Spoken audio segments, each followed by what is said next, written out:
Quand tu as une certaine compétence, abuse de cette compétence, sois le maître dans ta compétence. Qu'est-ce qui t'a inspiré à immigrer aux États-Unis? J'étais pas venu pour rester, j'étais venu acquérir la connaissance et puis repartir. Mon but au départ était de faire de la politique Côte d'Ivoire. Au fur et à mesure que les années ont avancé, je me suis rendu compte de plein de choses, que les affaires sont mieux que la politique. C'est rentable, il y a le mec, tu es bien de ça. C'est rentable, mais c'est difficile. Quand tu compares, je vais dire l'Afrique et les États-Unis, au niveau économique, je vais dire, quelles sont les différences que tu peux déjà remarquer? Ben, aux États-Unis, la fondation du succès, c'est de ne pas avoir peur du succès. Les gens les plus riches sur cette planète, ils ont une chose en commun, ce sont tous des propriétaires d'entreprises. Salut et bienvenue dans le podcast de la communauté. Ici, on parle de mindset, on discute d'idées, on aborde des thématiques qui aident la communauté à mieux s'épanouir. Nous partageons avec nos invités leurs différentes expériences et les perspectives qu'ils ont aujourd'hui comparées à ce qu'ils imaginaient avant de venir dans le pays de l'oncle Sam. C'est parti. Bonjour Van, comment tu vas? Ça va et toi? Ça va très bien. Et la matinée? Ça se passe, c'est tranquille. Ok, d'accord. Est-ce que tu peux te présenter à nous, s'il te plaît? Fais-nous une brève présentation de toi. Il n'y a pas de souci. Mon nom, c'est Germinal Van. Je suis entrepreneur. Je suis propriétaire d'une maison d'édition aux États-Unis, une maison d'édition qui se concentre sur la publication des écrits de non-fiction, des écrits intellectuels.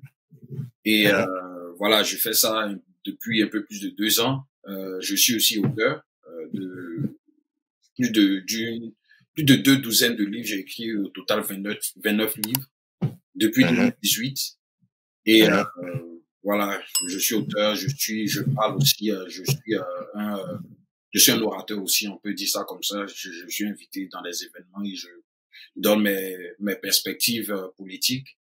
Je suis basé dans l'État de l'Illinois. Je vis à Oak Park, qui est c'est un peu comme, je sais pas comment on dit suburbs en français, mais c'est un suburb qui a 10-15 minutes de Chicago. Donc, Ok, c'est bien. Dis-moi, tu es venu aux États-Unis depuis quand déjà? Depuis 2010. Donc, ça fait 14 ans que je suis là. Wow, c'est long, hein? Et qu'est-ce qui t'a inspiré à immigrer aux États-Unis? Ben, au départ, j'étais pas venu pour rester. J'étais venu pour acquérir la connaissance et puis repartir. Mon but au départ était de faire de la politique en Côte d'Ivoire. Mais les aspirations ont changé au fur et à mesure. Et je me suis retrouvé ici et je suis resté. Mais sinon, au départ, je suis venu pour étudier. J'ai étudié les sciences politiques à Catholic University of America à Washington, D.C. Et j'ai eu mon bachelor là-bas. Ensuite, j'ai fait mon master à George Washington dans la même filière. Et qu'est-ce qui a changé entre-temps? Parce que tu as dit que tu n'étais pas venu pour rester. Qu'est-ce qui a changé? Ben, j'ai compris que les États-Unis sont vraiment le pays où les opportunités sont les plus accessibles et les plus disponibles. Et c'est surtout ça. Il y a aussi une question de mentalité. Moi, j'ai une mentalité très individualiste et je me suis rendu compte que si je rentrais, j'allais être beaucoup en clash avec les gens au pays parce que ils ont une mentalité différente. Hein, je ne dis pas que leur mentalité est mauvaise, mais voilà, elle est différente de comment moi je vois le monde. Et j'ai su que ça n'allait pas être ça n'allait pas être facile pour toi, en fait. Voilà, pas que c'est pas, oui, c'est vrai, ça n'est pas facile, mais ce n'est pas le fait que ça ne serait pas facile qui serait le problème. C'était le fait que est-ce que les gens allaient vouloir adopter une nouvelle mentalité? Parce que l'être humain n'est rien qu'un être d'habitude. Voilà, on aime nos habitudes, on ne veut pas laisser le confort dans lequel nous sommes pour adopter quelque chose de nouveau parce que adopter quelque chose de nouveau veut dire qu'il y a une certaine douleur qu'il faut supporter. C'est ça la croissance. Quand tu grandis, c'est difficile. Il faut surmonter les obstacles, il faut supporter la douleur. c'est quelque chose que les gens ne sont pas prêts à faire. Donc, j'avais compris ça et je me suis dit, il est mieux de rester ici. Donc, ici même, je voulais aussi continuer à faire la politique, mais au fur et à mesure que les années ont avancé, je me suis rendu compte de plein de choses. Je me suis dit que les affaires sont mieux que la politique parce que c'est par les affaires qu'on influence vraiment la société, sa communauté, le monde en général.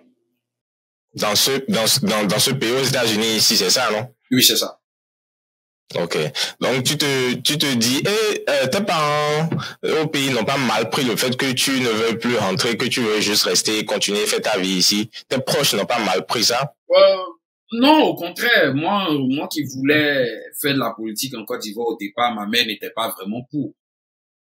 Et donc, quand je lui ai dit que je voulais rester, elle a plus ou moins apprécié la décision parce qu'elle disait que si je rentrais, les gens allaient me fatiguer. Et donc, Normal. voilà. Donc, pour elle, c'était plus comment on dit ça? Une joie, mais un soulagement. Voilà, un soulagement. C'est plus c'était un soulagement. Un soulagement. Ok. Elle voulait que j'aie right. une carrière plus ou moins tranquille où ouais. On ne te dérange pas trop, en fait. On ne te dérange pas trop, ou même le reflet de la mort ne plane pas sur toi, parce que la politique, voilà, ça reste une industrie. Ça reste la politique, quoi. Voilà, surtout, ça reste une industrie dans laquelle où t'éliminer physiquement fait partie du jeu, hein. Je dis, c'est malheureusement que ce n'est plus comme avant où c'était systématique. Mais ça reste quelque chose, ça reste ancré dans la culture politique africaine. Comme je dis, c'est vraiment, voilà, on ne tue plus comme avant, mais ça reste quelque chose, ça reste présent. Donc, bien sûr. Ok. Dis-moi, est-ce que tu peux nous parler brièvement de ton parcours académique ici aux États-Unis pour arriver là où tu es aujourd'hui? Est-ce que tu peux nous faire un bref résumé? Bien sûr. Donc, je suis venu ici en 2010. J'ai étudié les sciences politiques. J'ai toujours été passionné de politique, d'histoire, de philosophie. Ça a été très intéressant. Au départ, quand je suis arrivé, c'était difficile, mais je me suis plus ou moins adapté très vite. Parce que il y a un proverbe qui dit on boit l'eau à la source. Si tu veux pouvoir émerger dans une société étrangère, dans une terre qui n'est pas la tienne, il faut que tu t'associes aux locaux de cette terre-là. Et donc, j'ai réussi à m'infiltrer plus ou moins rapidement avec les locaux américains, c'est-à-dire, surtout les blancs américains, parce que moi, dans ma tête, et ce n'est pas que dans ma tête, c'est réel, c'est-à-dire, dans la société américaine, les blancs sont ceux qui dominent, ce sont eux qui ont le capital, ce sont eux qui contrôlent les ressources. Bien sûr. Donc, si tu veux te faire une place au soleil, il faut t'associer à ces personnes-là. Et donc, donc je m'étais associé à eux, j'ai étudié les sciences politiques, ça s'est très bien passé. J'ai obtenu mon diplôme en 2014. Ensuite, j'ai fait la plonge pendant 1 an parce que je ne trouvais pas de boulot dans ma filière. C'était très difficile. Parce que je ne sais pas si tu sais, mais quand tu es étudiant aux États-Unis, et surtout quand tu as étudié les sciences sociales, on te donne un OPT de 1 an. Si j'avais étudié, par exemple, les mathématiques, la physique, la chimie ou l'ingénierie, on m'aurait donné un OPT de 3 ans. Parce qu'on dit que, voilà, quand tu étudies les sciences dures, donc chaque secteur a son avantage, en fait. Voilà, c'est ça. Parce que, quand tu étudies les sciences dures, la perspective d'obtenir un boulot est plus ou moins garantie. Voilà. Parce que ce sont des filières où la demande d'emploi est très élevée. Voilà. Quelqu'un qui sait faire les maths, qui sait faire la physique et tout ça, on peut l'employer dans n'importe quel secteur. On peut l'employer dans une banque, on peut l'employer dans plus ou moins toutes les institutions. Alors que le social, c'est plus ou moins différent. Et donc, on donnait un permis de travail aux étudiants de 1 an. Voilà. Parce que pour ceux qui étudient les sciences dures, les 3 ans, ça donne le temps à l'employeur de te sponsoriser, de payer les avocats pour faire les papiers d'immigration. Les documents, oui, bien sûr. Pour te donner un visa de travail. Voilà. Alors que, avec les sciences sociales, c'est pas le cas. Donc, c'était difficile de trouver un boulot parce que les employeurs vont dire, tu es ici que pour 12 mois. on va pas prendre le risque de sponsoriser, d'investir sur toi. D'investir sur toi, alors que ce n'est même pas sûr que tu génères les rendements qu'on attend de toi. Donc, voilà. Donc, c'était très difficile. J'ai fait la plonge pendant 1 an. Ça forme le caractère. Ça forme le caractère. Au départ, je trouvais ça dégradant parce que je me disais, mais quand même, j'ai étudié telle chose, j'ai fait telle université, ce n'est pas de mon rang. Donc, il y a ce côté-là, mais au fur et à mesure, tu prends la vie telle qu'elle est, quoi. C'est-à-dire, il faut faire du mieux que tu peux avec les ressources que tu as et les que tu as exactement, au lieu de te plaindre. Donc, voilà, mais ça a été difficile. Donc, j'ai fait ça pendant 1 an. Ensuite, j'ai fait mon master à George Washington. Après mon master à George Washington, je ne trouvais toujours pas de boulot dans ma filière. Donc, j'ai dû refaire encore la plonge jusqu'à ce que je trouve autre chose. Et oui, ça a été très difficile. Oui, j'ai fait plus ou moins plein de petits boulots et ensuite j'ai travaillé à Apple pendant 1 an. Ça s'est bien passé. Voilà, j'ai fait un peu de sales, mais c'était pas ce que tu voulais. Pas forcément ce que je voulais. C'est-à-dire, au niveau de ce que je voulais, ça, j'avais déjà compris que dans la vie va pas te donner ce que tu veux, et donc il faut faire avec ce que tu as. Ça, c'est une mentalité que j'avais déjà commencé à comprendre. Et donc, quand j'ai travaillé à Apple, j'ai commencé à développer un peu des sales skills, mais à Apple, il n'y avait pas ce côté survivant parce que j'étais payé. C'est-à-dire que je vende ou pas, j'avais un salaire. Alors que lorsque tu es payé par la commission, tu es obligé de vendre. Voilà. Et donc, ce qui fait que mes sales skills à ce temps n'étaient pas approfondis. J'ai toujours été un bon communicateur, j'ai toujours su parler, mais l'art de vendre n'était pas encore assimilé. Voilà, il n'était pas encore assimilé en moi. Donc, j'ai travaillé à Apple. Ensuite, j'ai travaillé dans un cabinet de consultants et pendant 1 an aussi. Et c'est là où j'ai commencé à écrire mon premier livre. Et c'est comme ça que j'ai publié mon premier livre en 2018 qui s'appelle La culture politique américaine, une observation de l'extérieur. C'est-à-dire, c'était moi, l'immigrant qui observait, qui donnait mon observation de la culture politique américaine, où j'expliquais pourquoi les Américains pensent de la manière dont ils pensent. Voilà. Tu as écrit le livre en français ou en anglais? Les deux. En anglais. J'ai écrit un seul livre en français. C'est un livre sur un livre politique sur la Côte d'Ivoire. Et voilà, c'est le seul que j'ai écrit en français. Sinon, tous mes livres sont en anglais. Et voilà, et c'est là que j'ai compris que quand j'ai publié ce livre, c'est là que j'ai compris que j'avais une opportunité ici. J'ai toujours su écrire, l'écriture m'est toujours venue facilement. Mais au départ, je commençais à écrire, mais je ne finissais jamais. Donc voilà. Pourquoi? Bon, je sais pas, c'est-à-dire, tu commences, je pense qu'il y a l'inspiration. Généralement, les écrivains, c'est comme ça, c'est l'inspiration. Quand tu es inspiré, tu écris des livres. Oui, bien sûr. Et puis, quand ça part, tu te dis, bon. C'est parti. Mais là, je me suis fait violence sur moi-même. Je dis, il faut que je complète, il faut que je finisse ce projet-là. Et donc, j'ai fait violence sur moi-même et je me suis dit, il fallait que je finisse le livre et je l'ai fini. Et lorsque je l'ai fini, comme je dis, ça a déclenché un déclic en moi où je me suis dit, je peux littéralement construire une carrière sur ça. Et c'est là que j'ai enchaîné à écrire les livres. Ça devenait, c'était comme de l'eau, hein. Pendant un temps même, je publiais les livres chaque 3 mois. Chaque 3 mois, ouais. Parce que oui, j'ai toujours été passionné d'écriture, ça me venait facilement, donc pour moi c'était très simple. Et donc j'ai pris avantage de ça. Moi j'ai toujours dit quand tu es doté pas doté, mais quand tu as une certaine compétence, abuse de cette compétence si tu peux. Sois le maître dans ta compétence. C'est-à-dire. Sois le maître dans ta compétence. Voilà. Sois le maître de ta compétence. C'est-à-dire, si tu sais écrire, publie autant que possible. Parce que le nombre de livres que tu écris, c'est un catalogue que tu crées. C'est un catalogue que tu construis. Et un livre est un produit. C'est un produit commercial. Il faut comprendre ça. Et donc, quand si tu as publié, je vais dire 100 livres, et que, juste pour simplifier, un livre coûte $15, voilà, ça te fait un petit pactole.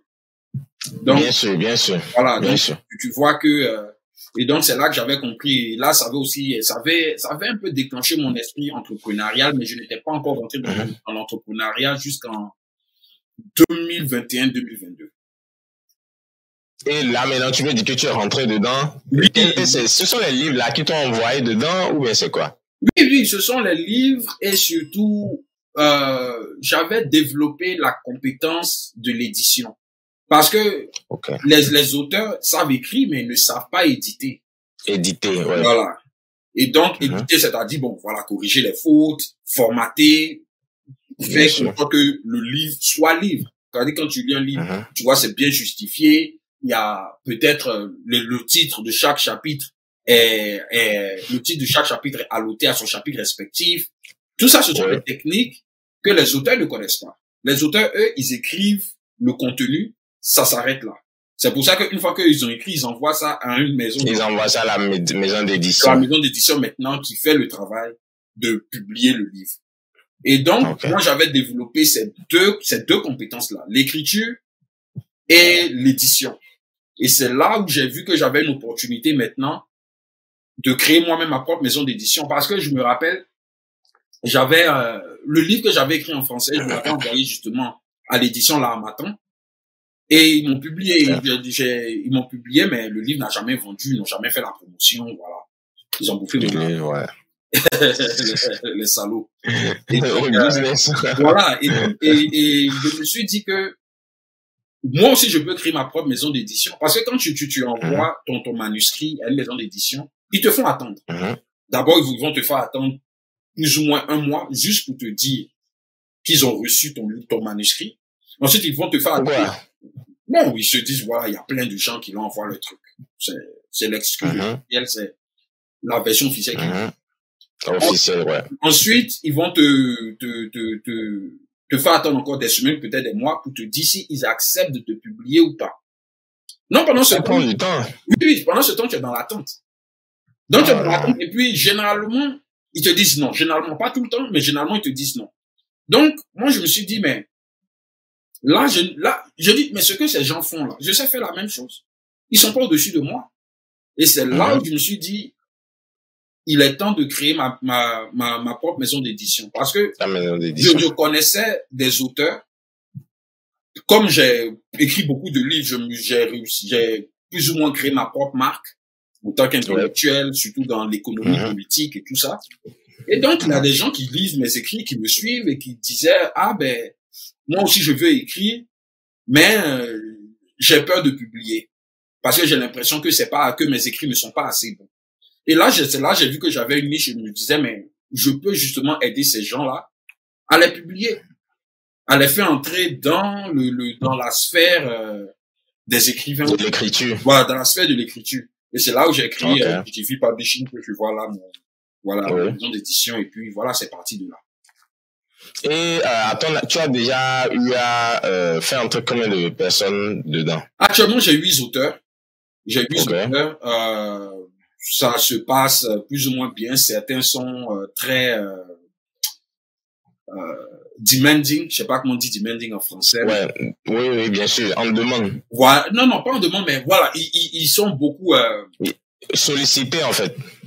Non. Sollicité n'est pas, non, ce n'est pas le mot adéquat. Ce n'est pas le mot adéquat. Quand je dis quelqu'un demanding, c'est quelqu'un qui exigeant. Voilà, c'est le mot que Voilà, il y a certains auteurs qui sont exigeants, qui sont extrêmes sur la production et tout ça. Il y a d'autres qui sont plus ou moins flexibles. Mais voilà, j'ai publié 8 auteurs, qui sont tous des hommes américains blancs. Voilà, ça se passe très bien. Les écrits publiés jusqu'à présent sont des écrits de non-fiction.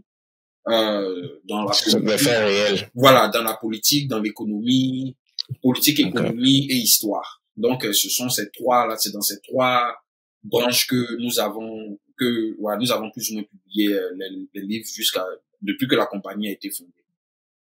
Ok, dis-moi, tu as à ton actif plus de 20 livres, exactement 29 livres que tu as écrits.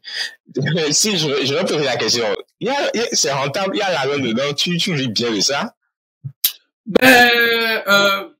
C'est rentable, mais c'est difficile. Est-ce que je vis bien de ça? Non.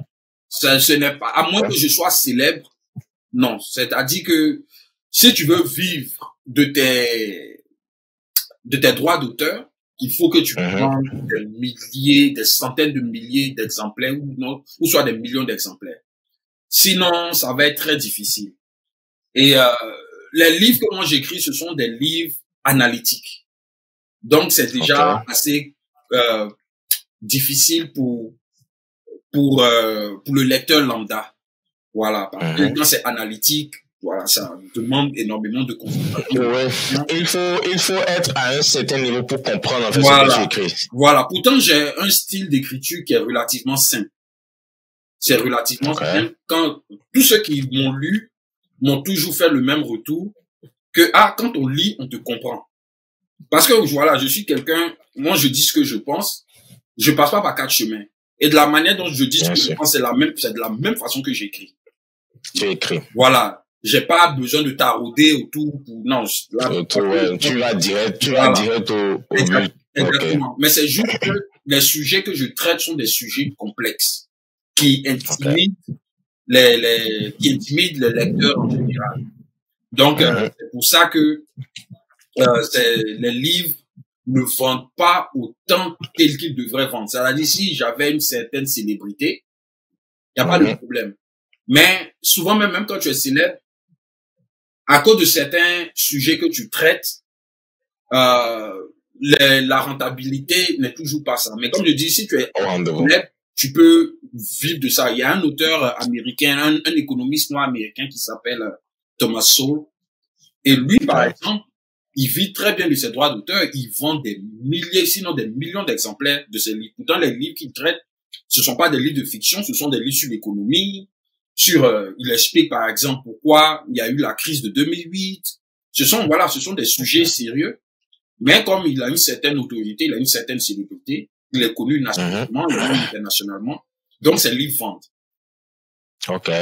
Voilà. Donc, c'est parce que tu n'as pas encore atteint ce niveau-là que ça vient un peu, je veux dire. Oui, voilà, c'est ça. C'est-à-dire, voilà, c'est-à-dire, si tu veux vivre vraiment de tes droits d'auteur, tu dois être célèbre. Sinon, ça va être extrêmement difficile de vivre que de tes droits d'auteur sans notoriété, sans célébrité. Ouais.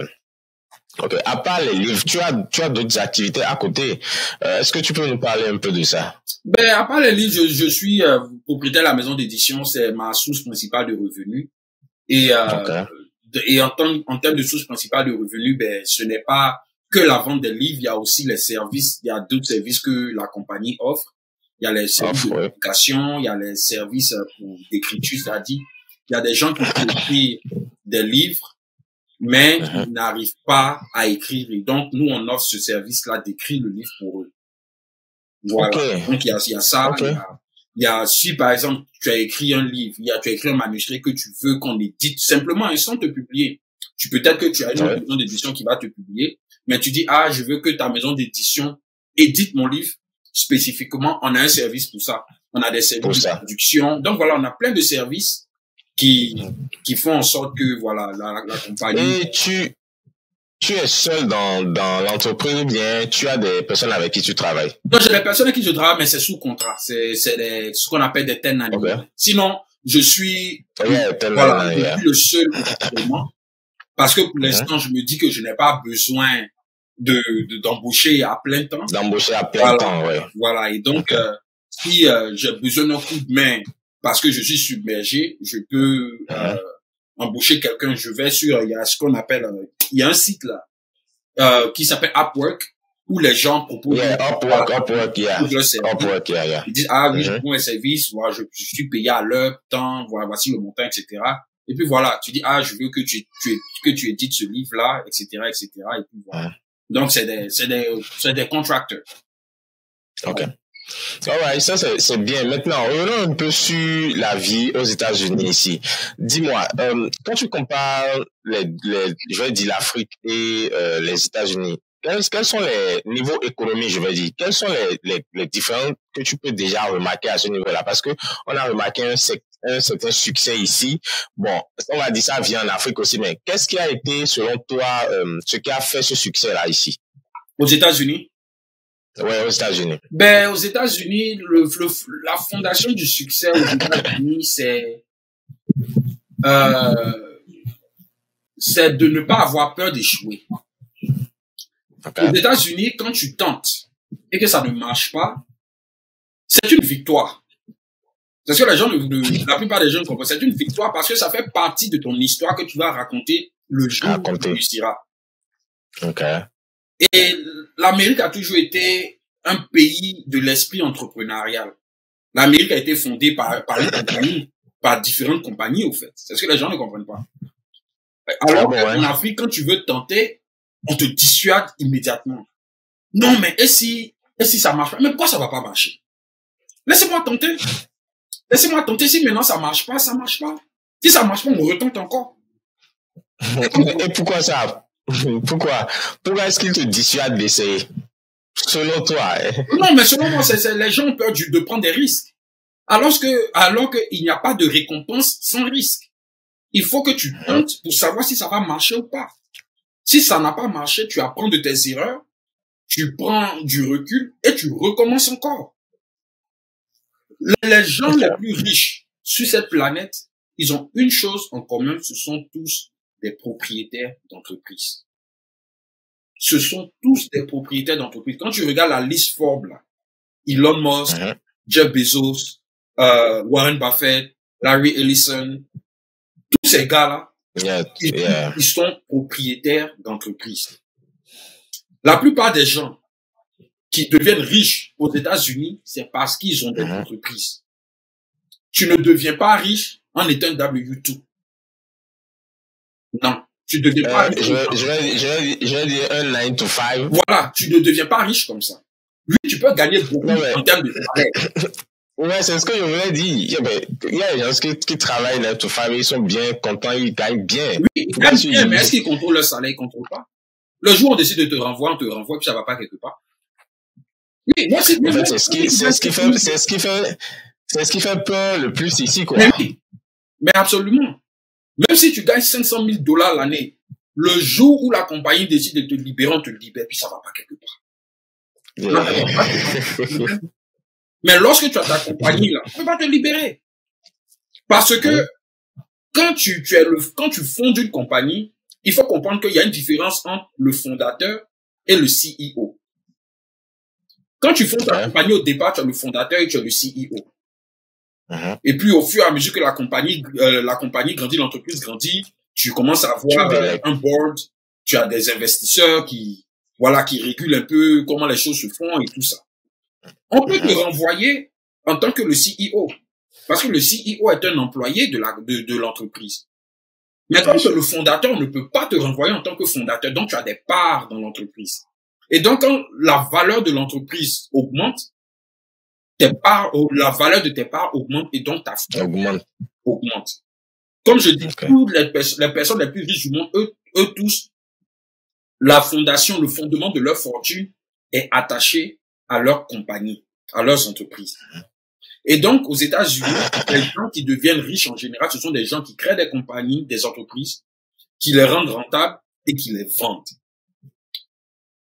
Je suppose que le podcast que tu fais, c'est un peu ton travail. Bien sûr. Et tu publies chaque entrevue que tu as avec tes invités, tu les publies sur YouTube. Ta chaîne YouTube, tu as combien d'abonnés dessus? Bon, je pense que là, nous venons de passer les 100 abonnés. Bon, on a commencé récemment, mais je pense qu'on a dépassé les 100 abonnés quand même. Comme on dit petit à petit, l'oiseau fait son nid. Ouais. Donc, au fur et à mesure, quand tu restes constant, au fur et à mesure, tu verras que quand ta chaîne YouTube va prendre, tu vas atteindre les 10 000 abonnés. À partir de 1000 même, tu commences à être payé, mais il y a un certain nombre d'heures que les gens doivent regarder afin que tu puisses être payé. Aujourd'hui, les gens vivent de YouTube, les gens même ont créé tout un empire avec ça. Voilà, c'est ça. Et tu peux le faire toi-même. Il n'y a aucune différence. Ou tu embauches littéralement des vidéo éditeurs qui éditent les vidéos pour toi professionnellement. Et puis, le jour où tu vends. C'est-à-dire, tu crées littéralement une compagnie de production et puis tu vends. C'est comme ça les gens deviennent riches aux États-Unis. La plupart, c'est-à-dire, ils ont toujours une compagnie, soit ils ils font de la compagnie une compagnie publique, c'est-à-dire, elle est cotée à la bourse. À la bourse, voilà. Ou bien ils vendent la compagnie à une plus grande corporation qui les achète. Voilà. Ouais. Et c'est comme ça. Voilà. Et c'est comme ça que la plupart des gens deviennent riches ici. Tu crées ta compagnie, tu vends ta compagnie pour 10, 20 millions de dollars, c'est fini. Donc, si je comprends bien, il n'y a pas ça chez nous. Bon, je vais dire, il n'y a pas ça en Afrique, en fait. Non, c'est pas ce qui fait qu'on est encore. Ce n'est pas qu'il n'y a pas ça. Okay. Le point, c'est qu'en Afrique, ce n'est pas un phénomène culturel. Aux États-Unis, l'entrepreneuriat est une culture. C'est ça qui est important. Aux États-Unis, qu'est-ce qu'il faut faire? Qu'est-ce qu'il faut faire pour changer ça, en fait? Mais il faut faire comprendre aux Africains qu'ils doivent être des producteurs et non des consommateurs. Le problème, c'est que les Africains consomment beaucoup. Et la consommation, c'est la pauvreté dans un vocabulaire beaucoup plus poli. Non, mais tu peux aller, je vais te mettre. Non, mais c'est la vérité. Non, mais c'est la vérité. Lui qui consomme n'est pas riche. Je suis désolé. Toutes les personnes les plus riches du monde, ce sont des producteurs. Ce sont tous des producteurs. Moi, je n'ai jamais vu un consommateur qui est riche. Parce que quand tu consommes, ça veut dire quoi? L'argent sort de ta poche. Quand tu produis, l'argent rentre dans ta poche. Dans ta poche, Income, ça rentre. Mais quand tu consommes, ça sort. Comment tu peux être riche lorsque l'argent sort de ta poche? Je comprends pas, en fait. Voilà. Les Africains sont des consommateurs. Et ça, c'est de un, mais le mal encore plus profond. Et ce mal-là, c'est que quoi? Moi, j'ai toujours dit, la raison pour laquelle nous sommes derrière, elle est simple. On est distrait. Les Africains sont extrêmement distraits. Et quand tu es distrait, c'est beaucoup plus facile de te manipuler, de te détourner de ce qui est important, de ce que tu dois faire. Et c'est la même chose dans la communauté noire américaine. Les Noirs sont distraits. La raison pour laquelle... Donc, c'est pas un problème juste africain. Non, en fait. c'est un problème de peau noire. Les Noirs sont distraits. Je donne l'exemple de la Chine. Oui, vas-y. Nous savons tous que la Chine, autant de morts dans les années 60, la Chine avait un PIB qui était plus ou moins égal ou même inférieur à la plupart des pays africains. Bien sûr, oui, bien sûr. Mais qu'est-ce qui a fait qu'aujourd'hui la Chine est la deuxième puissance mondiale? Les Chinois ne sont pas des extraterrestres. Ils ont un cerveau comme nous, ils ont deux bras, deux jambes comme nous. Ce sont des êtres humains. Mais comment la Chine a fait pour devenir la deuxième puissance mondiale alors qu'elle avait un PIB qui était inférieur à la majorité des pays africains? Beaucoup de pays africains, oui, bien sûr. Mais la raison est simple. Les Chinois sont concentrés. Ils sont pas distraits. Ils sont pas dans les bêtises. Ce sont des producteurs, c'est la vérité. Ce sont des producteurs. Là, les Africains, on est distraits. On est dans la danse, on est dans le sexe, on est dans le sport, on est dans tout ce qui ne développe pas un pays. Je suis désolé. Mais est-ce que c'est pas fait à dessein? Est-ce que c'est pas fait à dessein? C'est-à-dire, pour justement, pour faire en sorte que nous ne nous qu'on ne soit pas développé, ouais. Est-ce que c'est pas fait exprès? Parce qu'on connaît le passé colonial de l'Afrique. Hein. Est-ce que c'est pas fait? Non, mais je pose la question comme ça. Est-ce que c'est pas fait à dessein? Tu sais, il y a un truc aussi. Quand le truc, je sais pas, il y a un auteur qui disait que l'Afrique a été colonisée jusqu'à la moelle épinière. Non, mais le noir, je vais dire, le noir a été colonisé jusqu'à la moelle épinière. Et puis, il y a aussi ce truc qu'on appelle la reproduction sociale. Quelqu'un qui est dans ce genre de choses-là, quand il va faire son enfant, par exemple, si lui-même il n'a pas le réflexe de mettre son enfant sur le droit chemin, son enfant aussi va reproduire les mêmes choses et ainsi de suite. Est-ce que tu penses pas que ça a été fait? Oui, dis-moi. Écoute, la colonisation a été faite par... Les Noirs ne sont pas les seuls à avoir connu l'esclavage ou la colonisation. Le Japon a colonisé la Chine. Les Européens, eux, là, se sont colonisés jusqu'à... Il y a eu 2 guerres mondiales.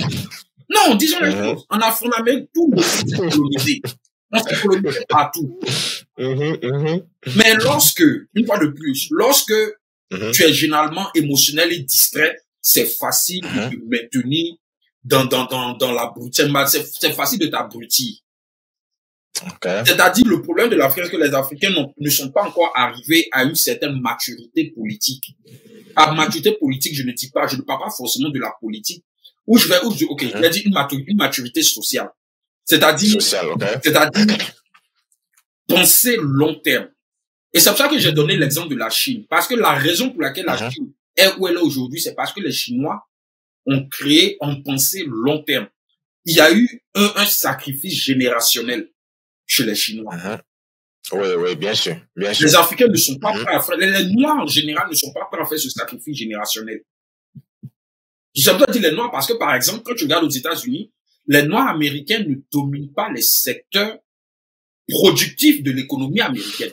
Ouais, quand tu regardes, tu vois ça, clairement, quoi. Les Noirs sont où? Ils sont tous dans le divertissement. Une fois de plus, le divertissement ne fait pas développer un pays. Le divertissement. Est-ce que c'est pas seulement l'option ok, vas-y. C'est un luxe. Tu te divertis lorsque tu as fait ce que tu avais à faire, tu as accompli les tâches que tu devais accomplir. Alors que les Noirs, on se divertit, pourtant on n'a rien accompli encore. Aux États-Unis ici, on vit, mais c'est la vérité, aux États-Unis ici, on vit dans un environnement où il n'y a pas de loi qui empêche quelqu'un d'entrer dans une industrie. Bien sûr. Il y en a plus. Avant, il y en avait. Avant, il y avait des lois qui empêchaient les Noirs de faire X, Y, Z. Aujourd'hui, il y en a plus. Mais c'est juste que les Noirs ne vont pas dans ce secteur. Par exemple, il y a des banques qui appartiennent aux Noirs, mais combien de banques appartiennent aux Noirs? Combien de Noirs sont ont des hedge funds? Moi, par exemple, la maison d'édition que j'ai, je ne suis pas le seul Noir qui a une maison d'édition. Mais je suis l'un des seuls Africains francophones à avoir une maison d'édition aux États-Unis. Et ce n'est pas pour être prétentieux, mais je suis peut-être le seul Ivoirien aux États-Unis à être propriétaire d'une maison d'édition qui produit des livres académiques. Moi, j'ai pas vu un autre Ivoirien qui fait ça. Voilà. Pourtant, il n'y a pas de loi qui dit que j'ai compris que j'avais un potentiel, je suis entré là-dedans. Je suis concentré, je suis pas distrait. Voilà. Et donc, c'est ça, il y a plein, le problème c'est que les Africains ici, quand ils viennent aux États-Unis, ils se limitent. Ils font des petits boulots. C'est la question que je voulais te poser ça. Est-ce que c'est pas aussi dû à ça, en fait? Est-ce que se disent, bon, ok, j'ai trouvé peut-être, je prends un exemple, quelqu'un qui n'avait pas grand-chose qu'il faisait en Afrique, il vient aux États-Unis par exemple et il tombe sur quelque chose qui lui permet de gagner. En plus, tu sais, soit c'est par semaine, soit c'est chaque 2 semaines tu gagnes de l'argent ici. Ça tombe dans ça, mais comme ça. Est-ce que ça n'agit pas sur sa manière de faire et de dire bon, ok, je vais rester dans ça? Oui, bien sûr que ça peut agir sur son mental, mais une fois de plus, tu contrôles ton mental. Le problème, c'est pas donné à tout le monde, c'est ça le truc, c'est pas donné à tout le monde. Arrêtez. Non, mais attends, c'est la vérité de dire, c'est pas donné à tout le monde, parce que il y a aussi quelque chose, je parlais de ça la dernière fois. Je ne peux pas te laisser continuer, je suis désolé. Ah, ok, vas-y. Tu fais comme si on a mis un pistolet sur la tête des gens et qu'ils ne peuvent pas penser de façon alternative. Ça n'a aucun sens. Les gens laissent leurs émotions dicter leur pensée. Et c'est là où est le problème. Il ne faut jamais laisser tes émotions dicter ta pensée. Mais est-ce que c'est pas... Vas-y. Est-ce que c'est pas dû aussi à l'éducation? Parce que c'est ce que je disais tout à l'heure. On vient de quelque part. Et de la manière dont ça se passe là-bas, quand tu viens ici, tu as tendance à reproduire, en fait. Oui, mais est-ce que ça veut dire que tu dois rester dans la bêtise? On dit que les imbéciles ne changent pas. Tu dois être un imbécile pour continuer à faire la même chose. Je suis désolé. Non, mais quelqu'un qui a déjà son boulot, il va le matin, il vient le soir, il gagne, il gère déjà sa famille. Jean-Christ, le boulot là, on peut te renvoyer à n'importe quel moment, mon ami. C'est ce que tu comprends pas. Tu as ton boulot et alors? Le robinet qu'on ouvre qui te sert de salaire là, le jour où on ferme ça, tu fais quoi? Est-ce qu'il y a dingue dans ça? On te renvoie et rien ne se passe. Il n'y a pas de je vais aller me plaindre ici, je vais aller faire ci, ici, il n'y a pas. Moi, j'ai été renvoyé avant. Je te dis la vérité. Je parle par exemple, moi, j'ai été renvoyé avant. C'est pour ça que de faire le 9 to 5, c'est une drogue, c'est un poison. Parce qu'au départ, ça dit tu as cette sécurité, tu sais que tu vas gagner par mois. Gagner, ouais.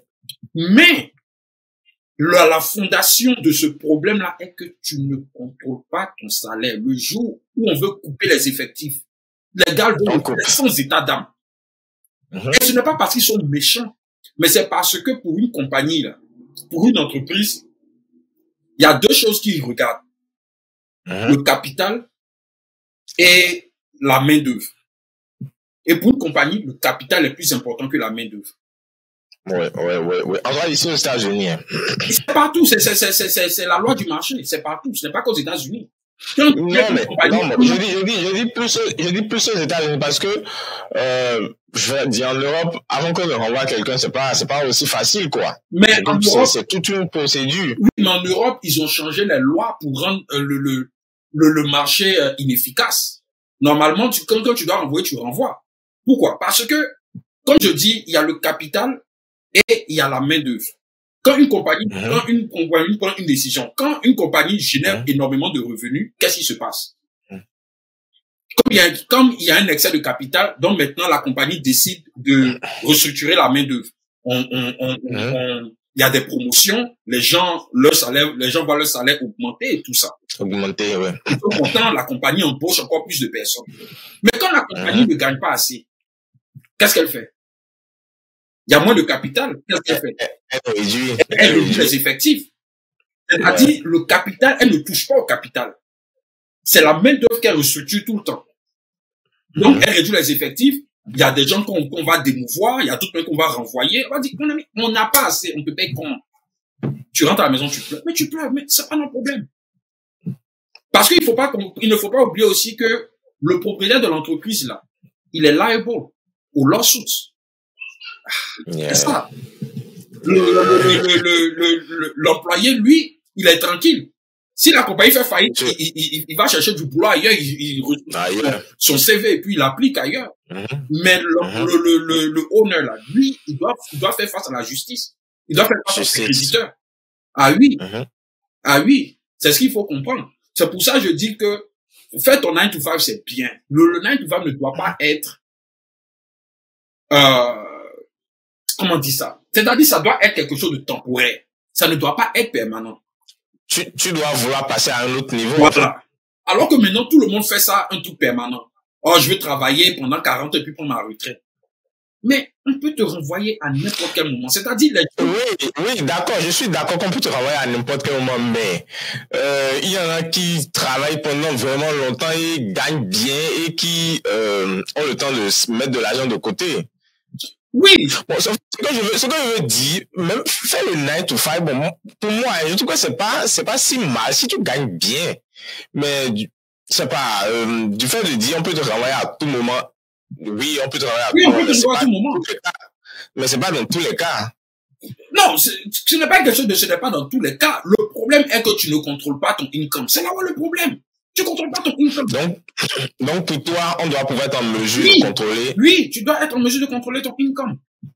Tu ne contrôles pas ton income. Oui, tu gagnes bien. Oui, tu sais combien tu vas gagner par mois.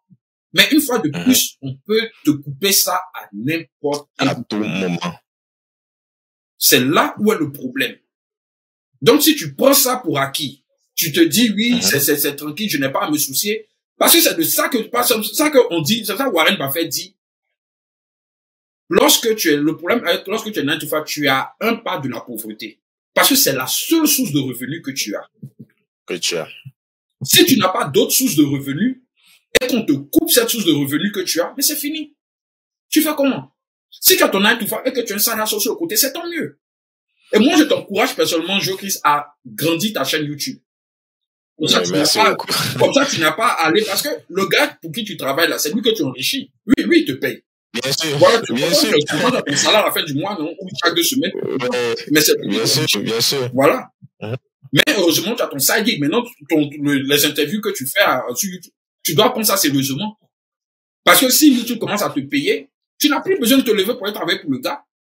Tu travailles sur ta chaîne YouTube, tu es passionné, tu professionnalises ta chose, et puis voilà. Bien sûr. Tu produis de la valeur pour les gens. De la valeur.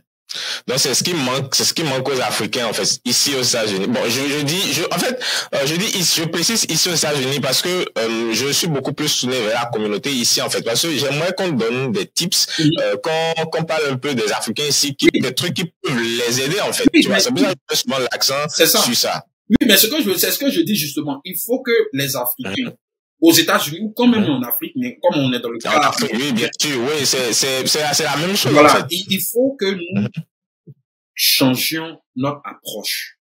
Les États-Unis sont un pays d'opportunité. L'opportunité ne garantit pas le résultat. Aux États-Unis, là, tu n'as pas besoin de connaître quelqu'un pour entrer dans une industrie. Okay. C'est ça la beauté de ce pays. Tu n'as pas besoin de connaître le fils de l'enseignant. C'est le cas en Afrique, c'est ça? En Afrique, généralement, c'est le cas. Il faut que tu connaisses le directeur de telle compagnie pour qu'il te donne l'interview. C'est pas ça. Ici, là, il y a des ressources, il y a des infrastructures qui sont mises en place. Tu n'as pas besoin de connaître quelqu'un pour rentrer dans une industrie. Maintenant, si tu veux te lever dans cette industrie, là, c'est là où le concept du networking prend son envol. C'est là où tu vas maintenant entrer dans certains cercles.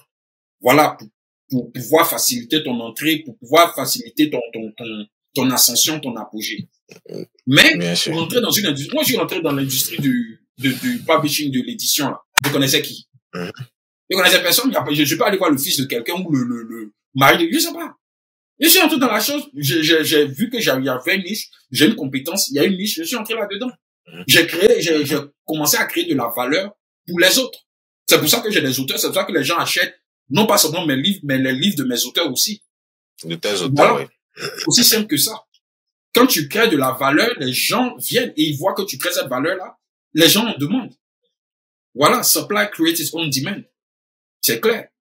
Donc, il faut que les Africains aient une mentalité de producteur. Il faut que nous soyons obsédés. Qu'on arrête d'être distraits. Oui, mais arrêtez d'être distraits. La distraction, là, ça ne vous aide pas. Ça n'aide personne. Quand tu es distrait, c'est-à-dire être distrait, c'est-à-dire on te manipule. Voilà, on te manipule, c'est-à-dire tu fais ce que tu n'es pas supposé faire. C'est-à-dire si tu es bon dans quelque chose, mais parce que tu es distrait, tu vas aller te mettre dans quelque chose qui ne t'apporte pas grand-chose. C'est là où est le problème. C'est comme si, par exemple, c'est pas comme si toi, par exemple, tu vois, tu es une niche. Tu conduis des interviews. Tu fais des interviews. Tu es en train de, tu t'es mis dans une niche et tu commences à créer ton nid dans cette niche-là. Et puis, tout d'un coup, tu dis, j'ai envie de créer une compagnie de manufacture. Ça n'a rien à voir. Ça, c'est de la distraction. Pourquoi tu as fait ça alors que tu as une compétence dans ce que tu sais faire? Ouais. C'est là où est le point. Donc, c'est important de rester concentré dans ce que nous savons faire. Il faut penser grand. Les Africains, ils pensent, le problème des Africains aux États-Unis, ils pensent petit. Ils se disent, oui, je suis venu ici, je vais faire les petits boulots, ensuite je vais tout faire pour avoir un 9 to 5. Ouais, c'est comme je dis, si le gars, à la fin de la semaine, ou bien à la fin de, tu m'excuses de revenir sur ça, mais chaque 2 semaines, le gars, il fait le calcul, je prends un exemple, à la semaine, il se fait $1,500. Quand il calcule ça en France, quand il regarde ça au pays, il dit, mais là, ça fait beaucoup d'argent, hein. Est-ce que j'avais cette possibilité-là au pays? Donc, en fait, quand il voit ça comme ça, il se réconforte dans la chose. Bon, oui, mais ça ne doit pas être un réconfort, ça ne doit pas être un réconfort permanent. Pour moi, le problème, ce n'est pas le fait qu'il soit réconforté. Ça, c'est normal, c'est humain.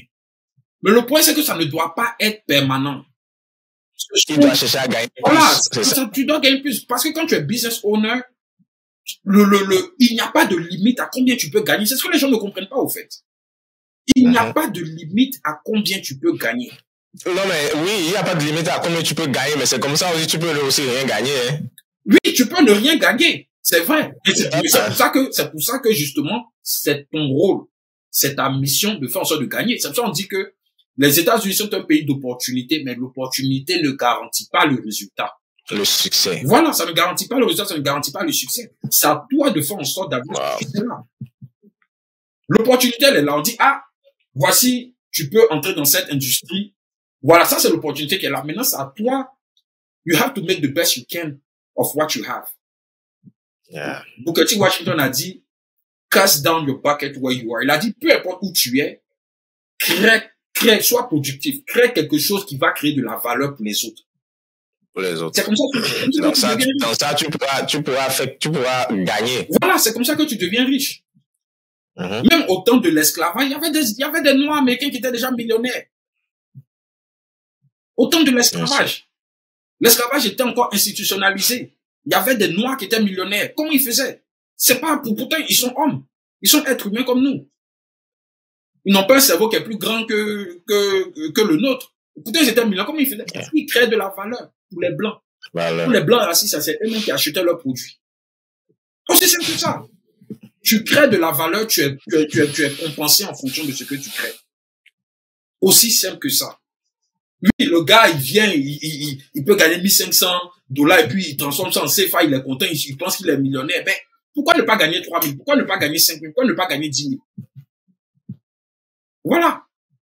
Pourquoi tu veux te limiter à 1,500?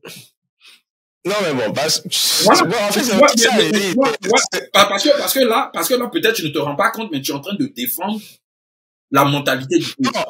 Non, je ne le défends pas. En fait, je me mets à la place. Je me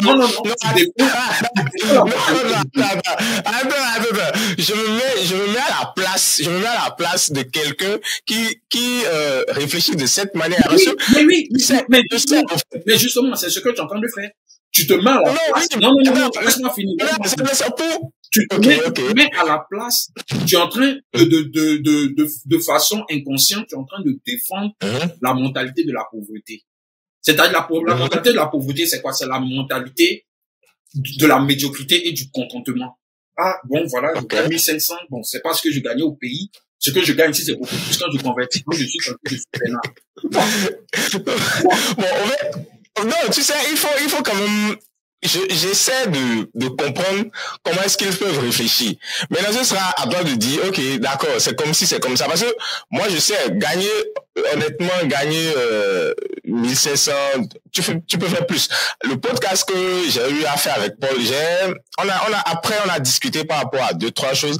Et j'ai compris, en fait, que le problème, il est profond, en fait. Ce n'est pas juste les Africains, tu vois, c'est aussi la manière dont on travaille dans ce pays-ci. Parce que lui me disait par exemple qu'il s'est donné à fond, il est allé à fond, mais il n'avait pas peur de prendre des risques en fait. Oui.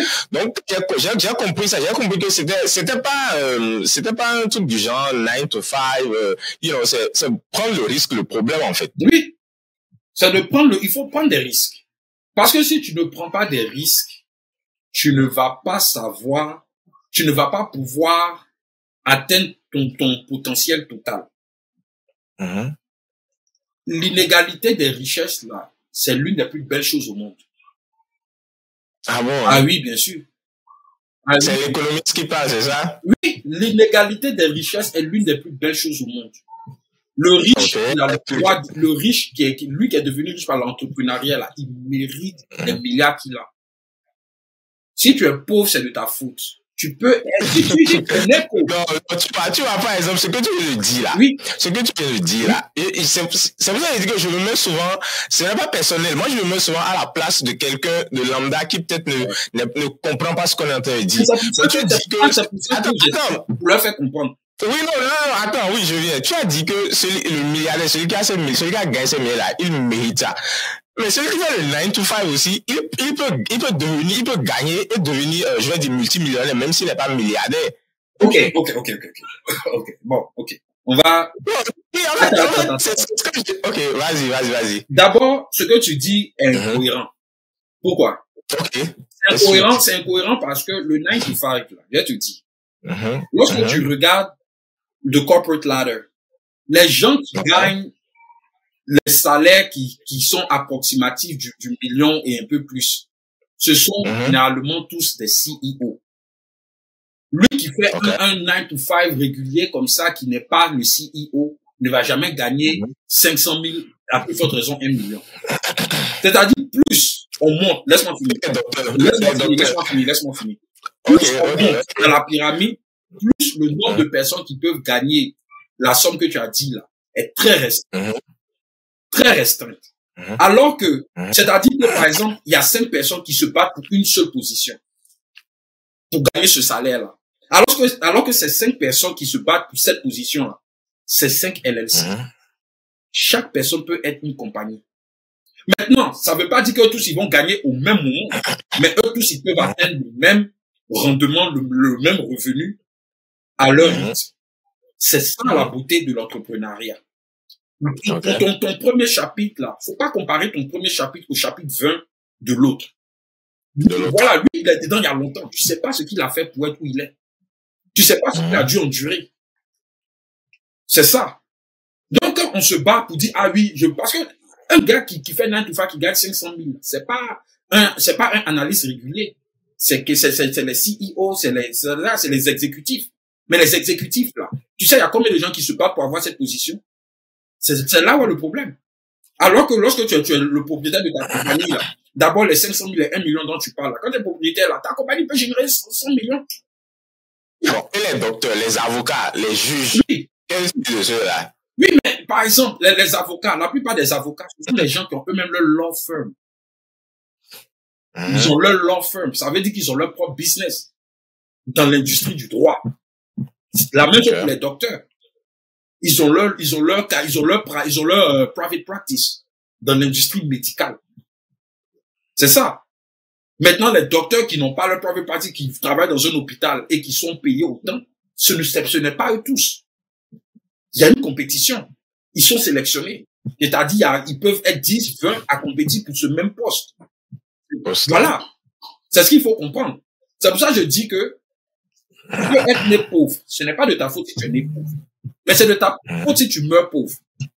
Pourquoi? Parce que la différence entre les riches et les pauvres, c'est comment ils exécutent les informations qu'on leur donne. C'est ça la différence entre le riche et le pauvre. Le riche, là, il n'est pas plus intelligent que le pauvre. Là, le riche est riche parce que, surtout, quand je dis riche par l'entrepreneuriat. Parce que lui, qui ne fait rien, on lui donne l'héritage. Ok, de toute façon, même, il va foutre en l'air son héritage. Parce qu'il n'a pas travaillé pour ça, donc il va, c'est vrai. Est-ce qu'on ne va pas parler d'éducation aussi? Non, bien sûr, il y a l'éducation. Et j'y viens. Mais le riche, il est riche pourquoi? Il est riche parce que il exécute sur l'information qu'on lui donne. Je te donne l'exemple de Jeff Bezos, lui qui a créé Amazon, qui est mon entrepreneur favori.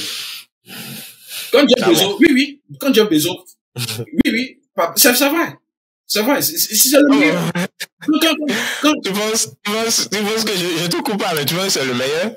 Avec ce qui se passe avec Amazon aujourd'hui, les salariés qui se plaignent, les grèves à répétition. Quoi est le problème? Tu n'es pas. Attends. Est-ce que Jeff Bezos avait pistolé sur la tête?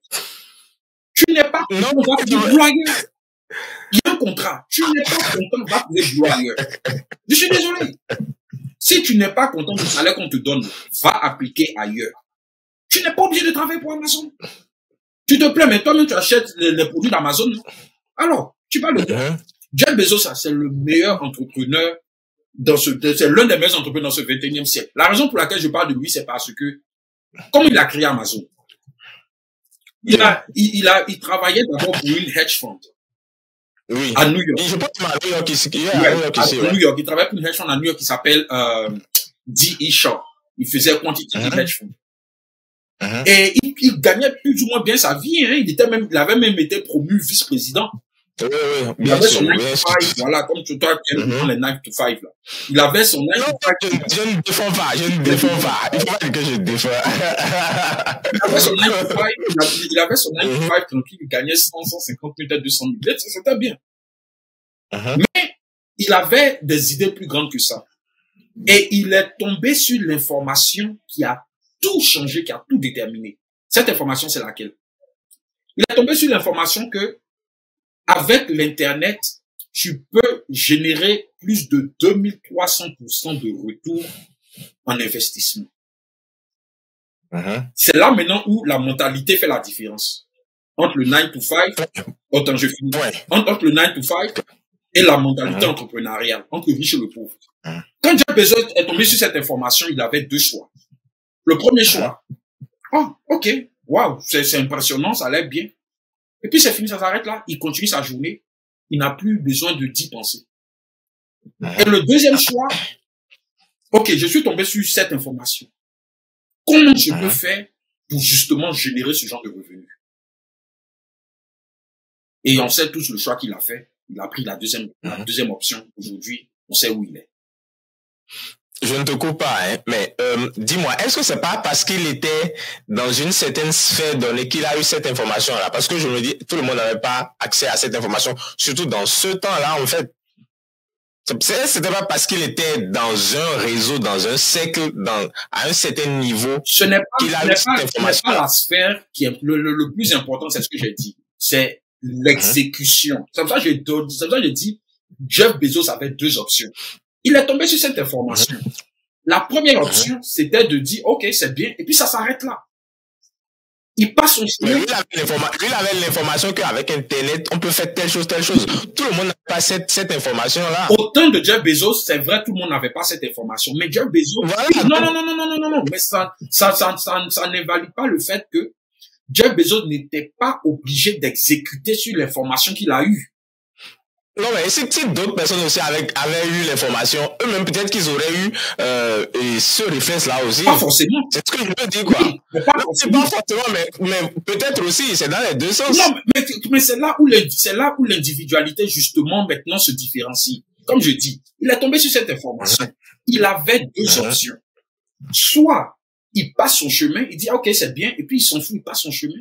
Soit il exécute. Mais il a une mentalité de riche. Il a une mentalité d'entrepreneur. Il a décidé d'exécuter sur l'information qu'il a eue. Si toi, on t'avait donné cette information, toi, tu es sûr que tu allais exécuter là-dessus. Je te demande, est-ce que toi, tu es sûr? On a des conséquences, toi, tu te regardes là. Tu es sûr que tu allais exécuter là-dessus? Non, mais si j'étais à la place de Jeff Bezos, moi, j'allais faire. Si moi, j'allais faire. Ok, si tu allais faire. Toi, moi, j'allais faire. Je ne demande pas d'aide, moi, j'allais faire. Moi, j'allais faire. C'est pour ça qu'il dit l'information, là. C'est parce qu'il a eu l'information. Il y a aussi quelque chose. C'est, tu sais, généralement, celui qui se lance en premier, il a tendance à beaucoup plus bénéficier que ceux qui viennent après. Hein. Oui, absolument. Oui. Et pour renforcer ton point, je suis entièrement d'accord sur ce point. Et pour le renforcer même, c'est pour ça que quand tu regardes, par exemple, les investisseurs dans une compagnie, ceux qui investissent toujours au tout début. En premier. Voilà, les tout premiers. Lorsque la compagnie prend, c'est eux qui sont les plus riches par rapport aux investisseurs qui y entrent après. Mais c'est normal parce qu'ils ont pris le risque. Parce qu'ils sont entrés à un moment où le risque était très élevé. Je te donne par exemple la mère de Jeff Bezos. Il a commencé après qu'il soit tombé sur cette information, qu'il a décidé d'exécuter sur cette information. Qu'est-ce qu'il a fait? Il a pris ses clics et ses claques. Il dit, il va aller à Seattle faire sa compagnie là-bas. Il est allé chez sa maman. Il lui a demandé $300,000 pour commencer sa compagnie. Les $300,000 qu'elle lui a donné là, c'était toutes ses épargnes, c'était toutes ses économies qu'elle avait. Elle investit dedans. J'avais envie de dire quelque chose. Si je dis ça, tu vas dire que je défends 9 to 5, mais il faut continuer. Je finis mon puis tu vas défendre tes 9 to 5. Et elle a pris toutes ses économies et elle lui a donné. Elle investit, elle n'a pas investi parce qu'elle y croyait au projet. Elle dit, moi, j'investis dans mon fils. C'est mon fils, si il croit à son projet, c'est ma manière de montrer mon appui, mon support. Et donc, elle a donné les $300,000. Aujourd'hui, là, elle est multimilliardaire. Parce qu'elle est rentrée tôt.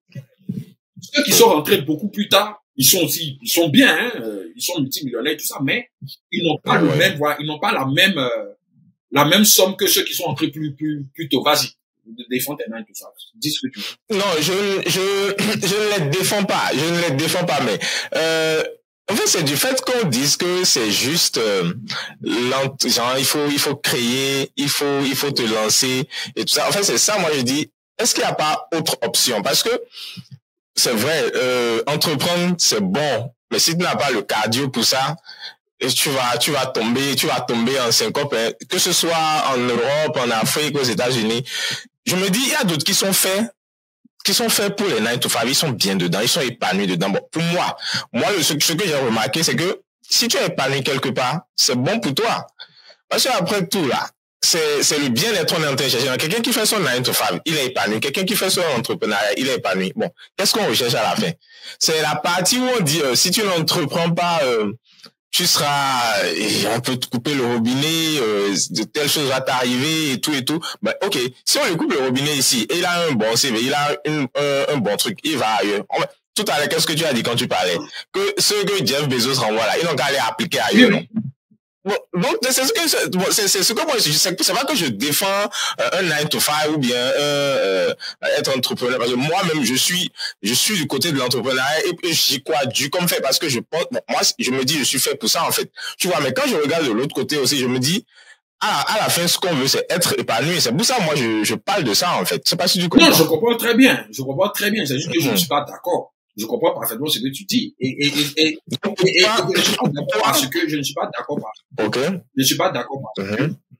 C'est vrai, oui. Moi, je connais plein, y compris ma sœur, hein. Ce sont des gens qui sont épanouis dans leur 9 to 5. Mais ça. Justement, ma sœur, moi aussi, c'est la même chose. Ça ne change pas le fait que tu n'es pas au contrôle de ta destinée. C'est là où est le problème. Donc, pour toi, l'entrepreneuriat permet de ça destinée. Destin. Oui. Oui. Mais est-ce que tout le monde est fait pour ça? Est-ce que tout le monde a le cardio pour ça, en fait? Écoute. Je comprends quand tu dis est-ce que tout le monde est fait pour ça? C'est vrai. Parce que, c'est-à-dire, ce n'est pas taillé sur mesure. C'est pas pour dire, ah bon, toi, Jésus-Christ, tu es fait pour un entrepreneur, toi, Général, tu es fait pour un entrepreneur, tu n'es pas, non, ce n'est pas ça. C'est une question de mentalité. C'est ici. Tout se passe maintenant ici. C'est une question de est-ce que tu es prêt? L'entrepreneuriat, ce n'est pas facile, c'est très difficile.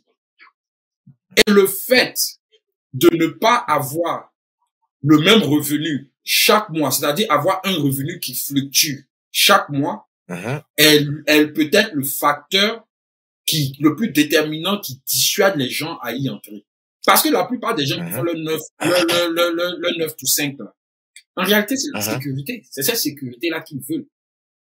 Mais tu peux pas avoir sécurité et liberté en même temps.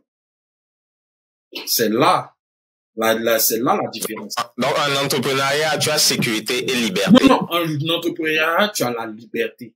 Tu n'as pas la sécurité. Okay. C'est pour ça, justement, que tu ne sais même pas combien tu vas gagner le mois prochain. Tu sais pas, donc tu n'as pas cette sécurité, mais tu as la liberté. C'est-à-dire, puisque tu sais pas combien tu vas gagner le mois prochain, mais au moins tu as la liberté de pouvoir employer tous les moyens qu'il faut pour pouvoir atteindre ton target pour le mois prochain. Supposons que tu dis, moi, chaque mois, je veux produire 5 000 ou 10 000 $ par mois. Tu vois? Maintenant, c'est à toi de faire en sorte de produire les 10 000 $ par mois. 10 000 $. Donc, tu as cette liberté-là. Quand tu es 9 to 5, tu as la sécurité. Parce que tu sais combien tu vas gagner. C'est tranquille, tu as tes bénéfices et tout ça. Mais tu n'es pas libre. Tu dois demander si tu vas aller en vacances. Et puis, vacances, c'est quoi? 10 jours. Tu dois, c'est-à-dire, voilà, il y a ça. C'est ça le truc. Ouais. Ça. En fait, je sais ce que tu dis, hein, mais bon, c'est comme je dis, j'essaie de me mettre, comme tu as parlé de vacances, j'essaie de me mettre un peu à la place. C'est ça, moi, je te comprends quand tu essaies de te mettre à leur place. Mais le problème est que il y a plus de downside que de upside. Je comprends quand tu te mets à leur place. Je te comprends parfaitement. C'est-à-dire, tu essaies de te mettre dans leur peau pour voir comment eux, ils Mais la réalité est que dans le monde dans lequel nous vivons, là, dans une économie de marché, il y a deux façons d'être. Soit tu es payé par ton labeur, soit tu es payé par ton capital. Quand tu es payé par ton labeur, ça veut dire que le jour où tu ne peux pas travailler, là, on ne te paye pas. Mais quand tu es payé par ton capital, tu n'as pas besoin de travailler pour que tu sois payé. Ton capital génère le revenu pour toi. Et comment ça se fait? Ça se fait en investissant dans les actifs. C'est-à-dire en ayant un business, en ayant des actions, des parts dans les entreprises, bien sûr, en ayant des bons, des obligations, dans l'immobilier, dans les commodités, exactement. C'est ça. Okay. C'est les deux seules façons dans ce monde-là. C'est les deux seules façons d'être payé. Soit tu es payé par un boss, c'est-à-dire tu travailles pour une compagnie, la compagnie te paye. Soit tu es payé directement par des clients en ayant toi-même ton entreprise. Il y a rien au milieu. Il n'y a Et rien. toi, tu es sur la ligne de l'entrepreneuriat. Oui. Du fait qu'il faut créer quelque chose, faire quelque chose. Absolument. Absolument. Parce que, comme je dis, l'avantage que ça te donne, c'est que quoi? Les retours que tu gagnes en étant un business owner sont exponentiels et sans limite. Lorsque, par exemple, tu investis dans l'immobilier ou dans les actions, ça te retourne en général 10% par année. Ton business peut te retourner 100, 200, 300%. Je dis pas que c'est tout le temps comme ça, hein. Il y a des fois où, il y a des années où ça va pas, où ça chute aussi. Non, mais le point est de dire que quand tu es entrepreneur, quand tu es propriétaire d'une entreprise, il n'y a pas de limite à combien tu peux gagner. Et c'est pour ça, tout à l'heure, quand on faisait notre, je disais que, si tu as remarqué, la plupart des gens deviennent riches comme moi aux États-Unis. Ils vendent leur entreprise ou bien ils font en sorte que leur entreprise devienne cotée à la bourse. Cotée à la bourse, ouais. Quand tu vends ton entreprise, là, on regarde, c'est-à-dire non pas tes revenus, mais la value. Voilà, le value et tout ça, le enterprise value. Ouais. Tu as commencé ton entreprise avec, on va dire, $1,000, $2,000. Et puis tu décides de vendre, on va dire, Jocris Production. Tu as eu des bailleurs, un bailleur qui te dit, ah bon, Jocris, je vais acheter ta compagnie à 5 ou 10 millions. Tu as commencé avec $1,000. Ouais. Et tu as un exit de 10 millions. Regarde le retour que ça te donne. Je sais pas si tu te rends compte. Ouais, bien sûr. Donc voilà. Bien sûr. C'est-à-dire, il y a cet avantage-là que tu as, que le 9 to 5, lui, n'a pas. Ça m'envoie à la question que je voulais te poser. C'est vrai, on dit que les États-Unis, c'est une terre d'opportunités, c'est un pays d'opportunités, mais quels sont les avantages, quelles sont les facilités que les Africains peuvent utiliser pour atteindre des paliers? Parce que, honnêtement, l'éducation, ça coûte cher ici. On en sait quelque chose. Tu sais quelque chose. L'éducation, ça coûte excessivement cher. C'est pas, quelles sont les alternatives que les Africains ont, qu'ils peuvent utiliser pour apprendre? Parce que l'éducation, ça compte. Si par exemple, si tu ne sais pas comment ça fonctionne, si tu ne sais pas comment investir, si tu ne sais pas comment entreprendre, mais tu vas jamais le faire. Mais ce qu'il faut, c'est l'éducation financière et non l'éducation formelle. L'éducation formelle, c'est plus si tu veux avoir un boulot qui est en demande, c'est-à-dire... Ouais, je pense que ce que tu dis, il faut mettre un target sur ça. Voilà, c'est-à-dire, si tu veux, c'est-à-dire, l'éducation formelle, c'est bon. Si tu veux faire un boulot qui est en demande, tu es informaticien, tu es docteur, tu es avocat, tu es dentiste, c'est-à-dire, c'est des trucs, et tu es ingénieur, ça, c'est normal que tu aies un college degree. Mais si c'est pour aller étudier littérature, sciences politiques et tout comme ça, c'est pas la peine. Ce dont tu as besoin, non, c'est vrai, ce dont tu as besoin, en réalité, c'est l'éducation financière. Parce que quand tu as l'éducation financière, c'est fini. Tu n'as pas besoin d'aller dépenser des milliers de dollars à l'université. L'éducation financière, quand tu as l'éducation financière, tu ne seras pas pauvre. Et c'est cette éducation que tu donneras à tes enfants pour maintenir la richesse dans la famille. Les familles riches, c'est comme ça, eux tous. Les familles riches maintiennent leur richesse, pas à cause de l'argent qu'ils ont, mais à cause de l'éducation qu'ils donnent aux futures générations. C'est ça. Je te donne 2 exemples. C'est pour ça que tu parlais de l'héritage tout à l'heure. Voilà. Il y a 2 exemples. 2 exemples qui sont très connus. Il y a les Rockefeller et il y a les Vanderbilt. Les Vanderbilt, ils avaient une fortune estimée à plus de 105 millions de dollars. Tu connais les Vanderbilt. Et ils ont dilapidé toute la fortune après 3 ou 4 générations. Pourquoi? Parce qu'il y avait ce manque d'éducation financière. Alors que les Rockefeller, ils ont quintuplé leur fortune. Ouais. Parce qu'à cause de cette même éducation financière, donc ils ont appliqué les principes. C'est tout. C'est une question d'éducation. L'éducation financière est plus importante que l'éducation formelle. Si tu as l'éducation financière, tu peux créer ton entreprise. Voilà. Tu crées ton entreprise, tu crées de la valeur. Comme je dis, le jour où tu es fatigué, tu vends ta chose, tu es tranquille. Tu prends ta chose, tu prends ton argent. Et tu n'as pas, et j'ai même donné cet exemple-là à Paul. Il y a une femme, elle s'appelle Shannon Klingman. Je ne sais pas si tu as entendu parler du produit Lume, déodorant pour les parties génitales, les parties privées. On met la de ça partout. Elle a créé. Je crois qu'elle est gynécologue même. Elle a étudié la médecine, elle a été docteur pendant 25 ans. Elle a fait son 9 to 5 et tout ça. Elle a créé Lumi en 2017. Elle a vendu cette compagnie-là en 2021. Après 4 ans, actuellement, sa fortune a estimé à plus de 100 millions de dollars. Wow. Ah, d'accord. Faut la Google, tu vas voir. Attends, pourquoi je devrais comprendre, c'est que quoi? En 4 ans, elle a obtenu la fortune. C'est-à-dire, sa fortune couvre tous les 25 ans de travail, de vie professionnelle, tout ce qu'elle a vécu. En 4 ans, elle a tout couvert. C'est ce que je te fais comprendre, en fait. Elle a fait son 9 to 5 pendant 25 ans. Elle a été... 25 ans. Oui, elle a été... En 4 ans. En 4 ans. C'est ce que je... C'est pour ça, quand tu essaies de comprendre les 9 to 5, je comprends ce que tu dis, mais je ne suis pas d'accord. C'est pour ça que je dis, l'entrepreneuriat, là, c'est la meilleure voie, c'est la voie la plus difficile, mais c'est la meilleure voie pour atteindre la liberté financière. En réalité, là, la fortune, être riche, c'est exercer les options que tu veux. C'est être libre. Si tu as envie d'aller à Dubaï, tu vas à Dubaï. Tu as envie de t'acheter un jet privé, tu t'achètes un jet privé.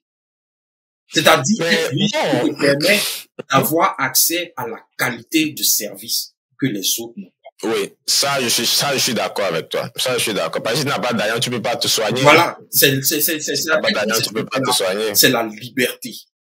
En réalité, quand les gens veulent être riches, c'est être libre. Il y a un gars qui s'appelle Tom Anderson. Tu connais MySpace? C'était un secteur. Oui, voilà. MySpace, yeah. Le gars qui a créé ça, il s'appelle Tom Anderson.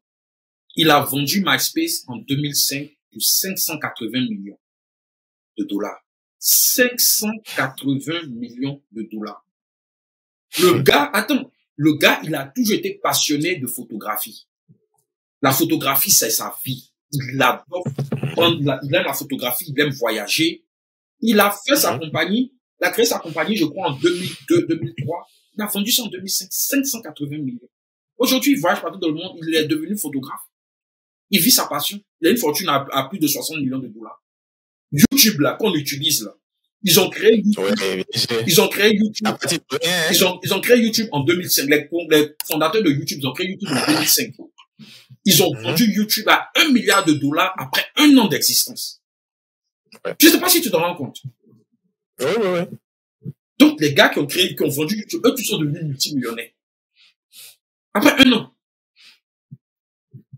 Donc, je sais pas combien d'exemples je peux te donner pour te montrer que... Non, je comprends. Donc, voilà. pour toi maintenant, les Africains qui sont ici doivent se lancer dans l'entrepreneuriat, doivent chercher à dépasser. Ils ne doivent pas se limiter. Ils doivent investir dans leur éducation financière. Ils doivent, une fois qu'ils investissent dans l'éducation financière maintenant, là, ils peuvent se lancer dans l'entrepreneuriat. Parce que ce n'est pas qu'une question de se lancer dans l'entrepreneuriat, tout simplement de se lancer. Il faut que tu aies, s'éduquer d'abord. Il faut s'éduquer, il faut que tu aies une compétence. Et surtout, il faut que tu te construises une réputation. Parce que, en fin de compte, l'essence des affaires, c'est la réputation. Quand on achète ton produit ou ton service, ce n'est même pas à cause du produit, du service en soi, c'est à cause de ta réputation. C'est à cause de la réputation que tu as. Si les gens achètent parce qu'ils aiment ton affaire, comme on dit en Côte d'Ivoire. C'est ça, en fait. Mais si les gens n'aiment pas ton affaire, même si ton produit, il est bon, ils vont pas acheter. Il faut que les gens te fassent confiance. Là, moi, la raison pour laquelle j'ai beaucoup d'auteurs, c'est parce que j'ai construit ma réputation. Je me suis construit une marque. Donc, tous ceux qui veulent publier dans tout ce qui est économie, histoire, business, finance, biographie, etc., ils viennent chez Gigi Publishing. Parce qu'on dit, voilà, lui, il est fait pour ça. C'est un professionnel, c'est un spécialiste dans ce domaine-là. Lui qui veut publier des livres d'enfants, les livres pour enfants, il va pas venir chez moi. Puisque je n'ai pas cette expertise, je n'ai pas cette réputation pour ça. Mais j'ai la réputation de tout ce qui est économie, finance, histoire, politique, biographie, etc. Donc, voilà. Donc, il faut que les résumer un peu. Excuse-moi, je vais finir. Donc, il faut que les gens fassent 2 choses. Aux États-Unis. 3 choses. D'abord, il faut qu'ils pensent grand. Ils ne doivent pas se limiter à arrêter de distraire. Voilà, ils doivent arrêter d'être distraits. Ils doivent être concentrés. Comme je dis, les Chinois ont réussi parce qu'ils sont concentrés. Focalisez-vous dans une seule chose. Les gens qui sont riches, qui ont réussi là, c'est parce que ils ne sont pas distraits à faire plusieurs choses à la fois. Ils se focalisent dans une seule chose et ils donnent tout ce qu'ils peuvent. Sam Walton, le créateur de Walmart, c'est ce qu'il a fait. Walmart, yeah. Il a mis tout son argent dans Walmart. Il a dit ça. Walmart. Il n'a pas fait ça et puis il faisait autre chose. Non. C'est Walmart ou rien. Il a cru dans son projet. Aujourd'hui, nous savons tous ce que Walmart est. Ce que Walmart vaut. Yeah. Donc, il faut que les Africains pensent grand. Il faut qu'ils deviennent des producteurs. Il faut être obsédé de produits, créer de la valeur. C'est tout, créer de la valeur. Il faut que tu sois, ça doit être une obsession. Il faut que je crée de la valeur. Il faut que je sois payé par mes clients. Il faut que j'ai des clients. Il faut que, voilà, c'est comme ça qu'il faut penser. Investir dans ton éducation financière. Comprendre comment le système fonctionne. Et puis, surtout ça. Voilà. Et puis maintenant, construire sa marque. Une fois que tu as fait ça, là, maintenant, tu peux te lancer dans ta réponse. Parce que c'est facile de créer une LLC. Mais LLC qui n'a pas de clients, ça sert à quoi? Ça sert à rien. Voilà. Okay. C'est pour ça que mon ami Paul, il disait, et je suis entièrement d'accord avec lui, il a dit, la meilleure façon de créer une entreprise, c'est de d'abord avoir des clients même avant de former la compagnie. Si tu as 2-3 clients qui sollicitent tes services, tu peux les utiliser comme testament, comme testimony pour témoigner en ta faveur. Et c'est là, mais déjà, il faut que tu commences déjà à générer du revenu. Et c'est le revenu là que tu prends maintenant pour file for the LLC, tu professionnalises la chose. C'est tout. Mais le problème, c'est qu'il y a beaucoup de gens qui font cette erreur. C'est de créer d'abord la compagnie et ensuite la compagnie les clients. Avant de chercher les clients. Ça se fait pas comme ça. Ça se fait pas. Tu crées ta réputation, tu crées ta marque. Une fois que les gens se familiarisent à toi, là maintenant, tu professionnalises le service en créant l'entreprise, etc., etc. Ok. J'ai une question que je veux te poser. Bon, toi qui es avec, je vais dire un peu la politique, toi qui suis l'actualité politique, économique et tout, comment est-ce que tu vois, ça n'a rien à voir avec tout ce qu'on est en train de dire, mais comment est-ce que tu vois la vague de migrants qui sont en train de venir, surtout africains qui sont en train de rentrer dans le pays à fond comme ça? Comment est-ce que tu peux expliquer ça? Ben, le problème est que les Africains qui viennent, c'est-à-dire tout dépend de la mentalité avec laquelle ils viennent. En réalité, c'est là où est le problème de l'immigration clandestine. Parce que si on sait que les immigrants qui veulent venir, ce sont des immigrants qui sont prêts à tout pour travailler, pour créer, pour apporter une plus-value à l'économie et tout ça. À l'économie, oui. Voilà, on va faciliter les lois pour eux, au contraire. Parce que c'est ce qu'on veut, parce que les États-Unis ont une immigration économique et commerciale. Les États-Unis n'ont pas une immigration sociale, ce n'est pas comme en France. Tu vois, l'immigration, le système d'immigration en France est une immigration sociale où on essaie de te transformer, c'est-à-dire on essaie de te déraciner même de ta culture pour te rendre français. Alors qu'aux États-Unis, on ne cherche pas à te déraciner de ta culture. Aux États-Unis, on veut que tu apportes une plus-value à l'économie. Donc, donc la raison pour laquelle l'immigration est clandestine aujourd'hui, c'est parce que les immigrants qui viennent n'apportent pas de plus-value à l'économie. Parce que si tu apportes une plus-value... Mais quand ils viennent, ils travaillent. Oui, mais... Même si c'est clandestinement, ils travaillent. Ils le font de façon clandestine, c'est ce que je dis. Parce que si tu viens pour apporter une plus-value à l'économie, alors les lois d'immigration doivent être des lois permissives, des lois qui facilitent justement l'immigration. C'est-à-dire, voilà, t'embaucher ne doit pas être un problème. Mais pourquoi ce sont des lois qui sont plus compliquées? C'est parce que la plupart des immigrants qui viennent, même s'ils travaillent, ils créent le chaos.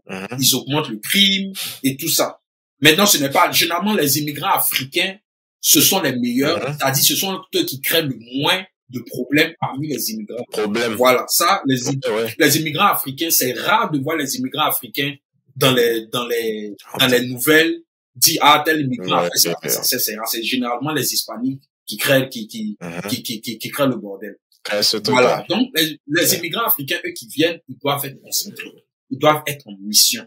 Ils doivent se dire que nous venons, comme on dit, on vient se chercher.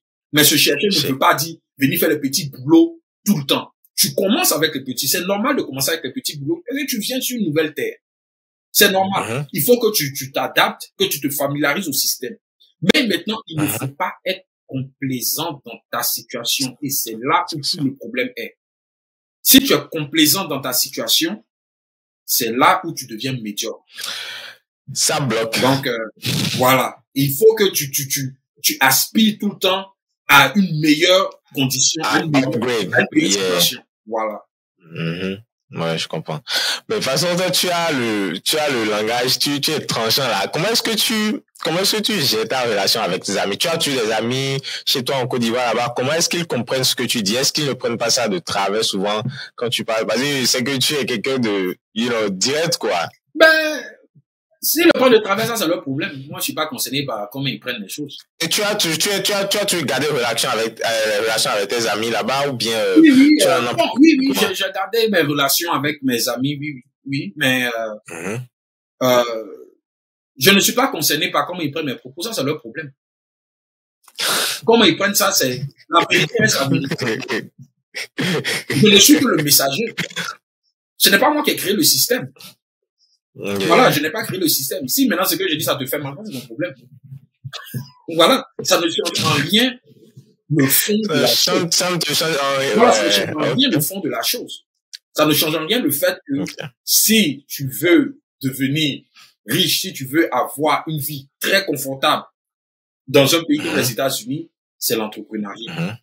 Que ça soit moi qui le dise, que ça soit Paul qui le dise, c'est la fondation qui est là. Voilà, comme je dis, il y a deux façons d'être payé dans notre société.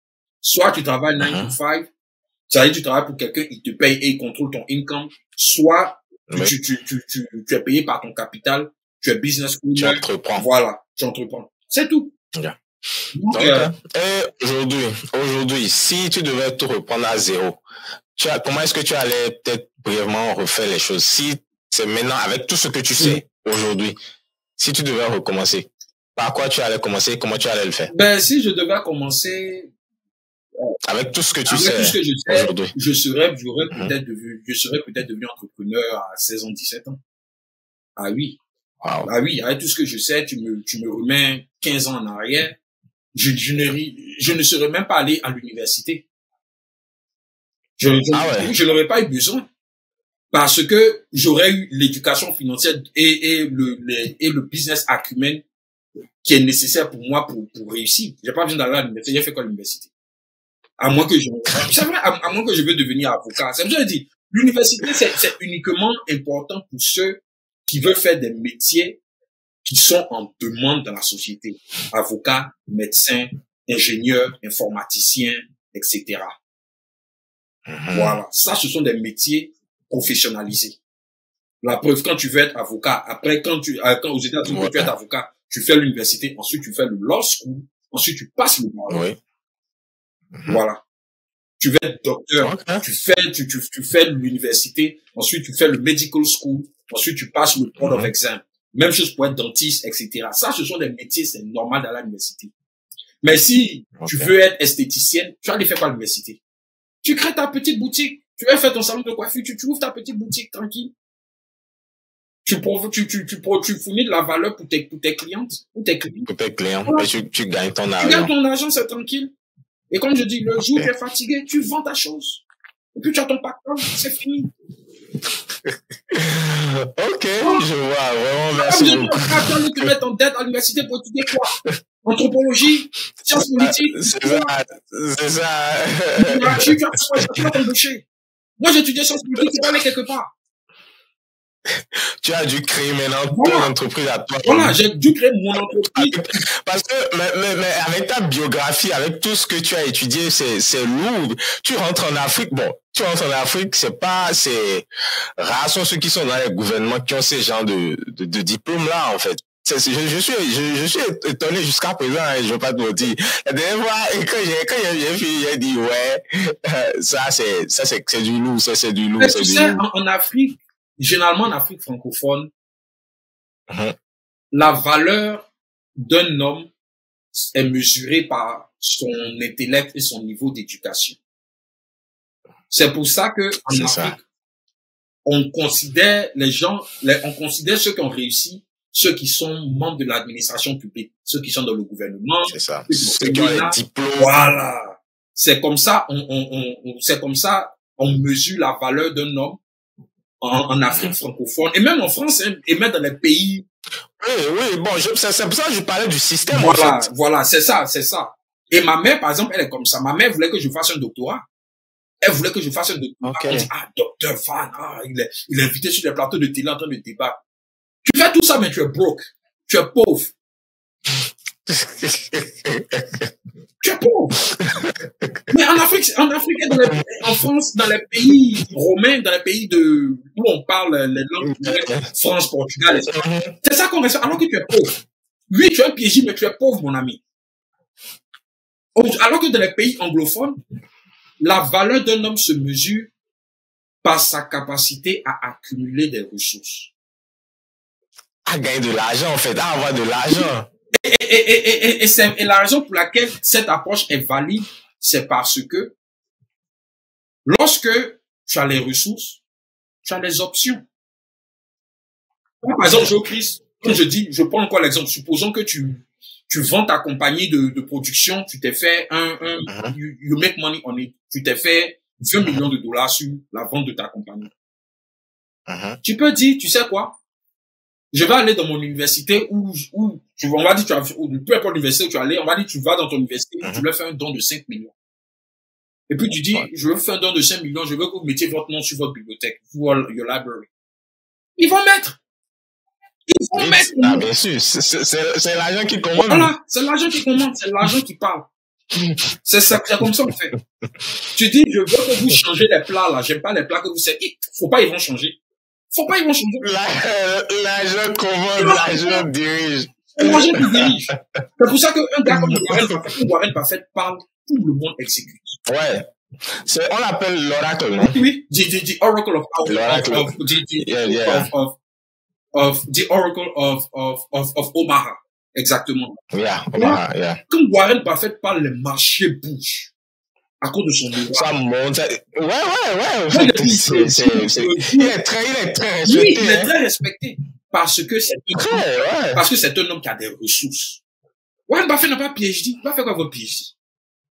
Tu as PhD, tu es broke. Ça va pas quelque part. Moi, avant, j'avais cette mentalité de non, il faut que tu sois éduqué, il faut que tu aies tous les diplômes. Ça va pas quelque part, Jésus-Christ. Dans le monde dans lequel nous... Vas-y. Tu privilégies l'argent au diplôme, genre, il vaut mieux avoir l'argent que les diplômes. Oui, l'argent, parce que l'argent te permet d'exercer les options. Okay. Avec l'argent, tu as plusieurs options. Et c'est vrai, avec le diplôme, c'est ce que tu as appris seulement que tu sais faire, quoi. Genre, le diplôme, c'est ça seulement. Tu es limité. Tu es limité. Parce que supposons, tu as un PhD, tu viens, on te respecte pour ton intellect. Tu es embauché comme professeur. Mais le jour où tu publies quelque chose de travers, l'université te renvoie. Ton tenure, là, on enlève ça. Ah oui. Alors que la même université qui te renvoie, moi, je suis riche, là, je dis à l'université, hey, embauchez-le. Sinon, je retire mon don. Ils vont te rembaucher. Mieux vaut avoir l'argent que le diplôme, alors. Oui, non, mais c'est vrai. C'est pour ça que je dis, moi, ma mère, elle voulait que je fasse un PhD. Et je comprends pourquoi, parce que je suis un intellectuel. Je suis un intellectuel. Oui, voilà. Oui, bien sûr. Oui, le cursus et voilà, tout ça. Moi, je suis truc là. Oui, j'étais construit pour avoir une carrière politique, pour être un intellectuel pur. Il n'y a pas la... Aujourd'hui, tu te rends compte voilà. Que c'est l'entrepreneuriat et tu te dis mieux, j'aurais dû entreprendre depuis que d'accumuler ces diplômes-là et tout ça. Exactement. Oui, ma mère disait, oui, je veux que tu fasses un PhD, hein, avec tout l'argent qu'on a mis dans ton éducation. C'est quand même une gloire. Elle n'a pas tort, mais, c'est-à-dire, les histoires de PhD, c'est une question d'ego. D'ego, je suis ci, je suis ça. Oui, mais tu es broke. Tu es pauvre, mon ami. Tu es pauvre.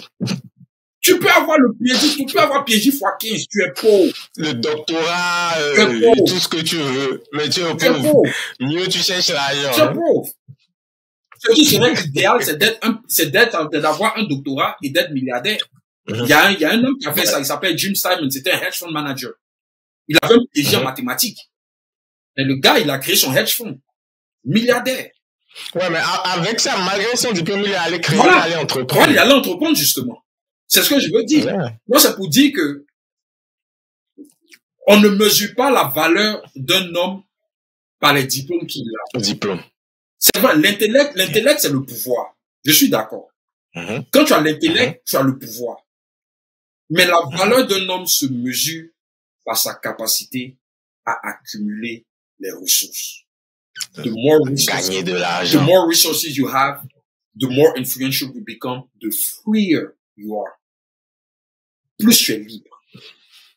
Mais si tu as des diplômes, tu as 10 000 PhD, tu peux même pas payer ton mortgage, là, ça sert à quoi? Ça sert à quoi? Oui, tu as PhD, mais tu peux pas payer ton mortgage. Tu peux pas payer ton rent. C'est chaud. Tu gagnes combien? 45 000 l'année. C'est quoi? Warren Buffett n'a pas PhD. Elon Musk n'a pas PhD. Jeff Bezos n'a pas PhD.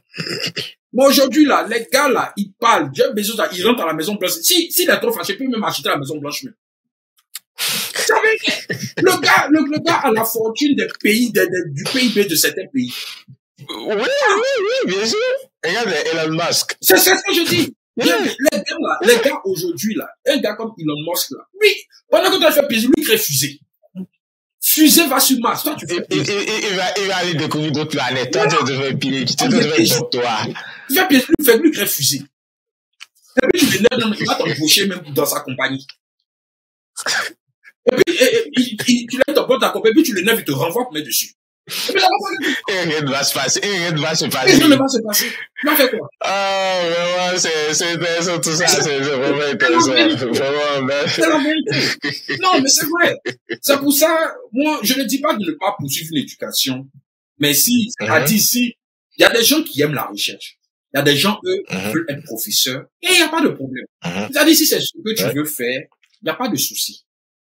Mais, objectivement parlant, si tu veux la respectabilité, ce n'est pas les diplômes qui vont te donner, ce n'est pas les diplômes qui vont te donner l'influence que tu recherches.